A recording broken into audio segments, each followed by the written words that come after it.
మనం లేదు లేదు మతం కావాలి మాకు, వేలాది నదులంతా. ఎందుకు నేను అడిగానా? నా కొడుకునిచ్చేస్తాను. ఎవడు ఎందుకు నేను అడిగానా? అది ఎవడు మొలక అడుగుతాడు, నేను కాదు. నా పంటలు ఇచ్చేస్తాను దేవా, ఎవరు అడుగుతారు? బయలు అడుగుతాడు. కంపారిజన్ మనము మతంతో దేవునికి చేశాం. కాబట్టి రాజు కోపపడి తన దండ్లను పంపి, ఏ దండ్లు? నెబుకద్నెజరు అనే దండు. ఆయన గుర్రాలట చిరుతపులుల్లాగా ఎగిరాయట. వీళ్ళని చెరపట్టుకుని వెళ్ళారు. 600 పైచిలుకు సంవత్సరాలు చెరలో బ్రతికారు. దాన్నే మరణం అని అంటారు. హోషేయ గ్రంథం 6వ అధ్యాయం 2వ వచనం దీనికి ప్రమాణం. యెహోవాయే మనలను కొట్టెను, ఆయనే మనలను బాగు చేయును. 2 దినములైన తరువాత ఆయన సముఖమందు బ్రతుకున్నట్లు 3వ దినమున ఆయన మనలను స్థిరపరచును. 2 దినాలైన తర్వాత అనగా 3వ దినమున మనల్ని బ్రతికిస్తాడు అని చెప్పుకుంటున్నటువంటి ఇశ్రాయేలు ఎలా బ్రతికిస్తాడు? ఎలా బ్రతికిస్తాడు చెప్పనా?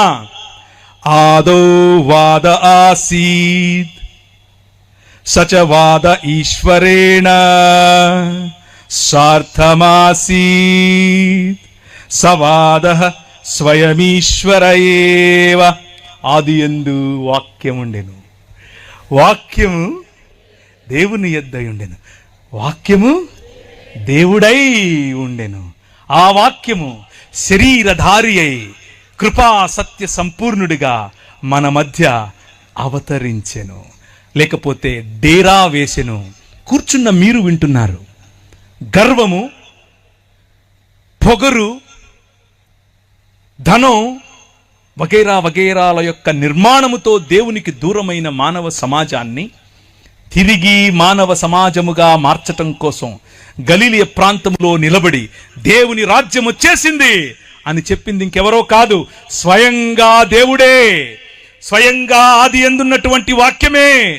ఏ వాక్యమైతే దేవుని వద్ద ఉండేనో ఆ వాక్యమే, ఏ వాక్యమైతే దేవుడై ఉండేనో ఆ వాక్యమే, ఏ వాక్యమైతే కలిగి ఉన్నదేదియు ఆయన లేకుండా కలుగలేదు అని చెప్పారో ఆ రాజు మన మధ్యకు వచ్చేశాడు. ఆయన పురాతన కాలం మొదలుకొని శాశ్వత కాలము తన ప్రత్యక్షతలు చూపిస్తూ వస్తూ ఉన్నాడు. ఆ రాజును చివరికి మన వద్దకు పంపాడు. అంత్య దినములందు ఆయన మన మధ్యకు పంపాడు.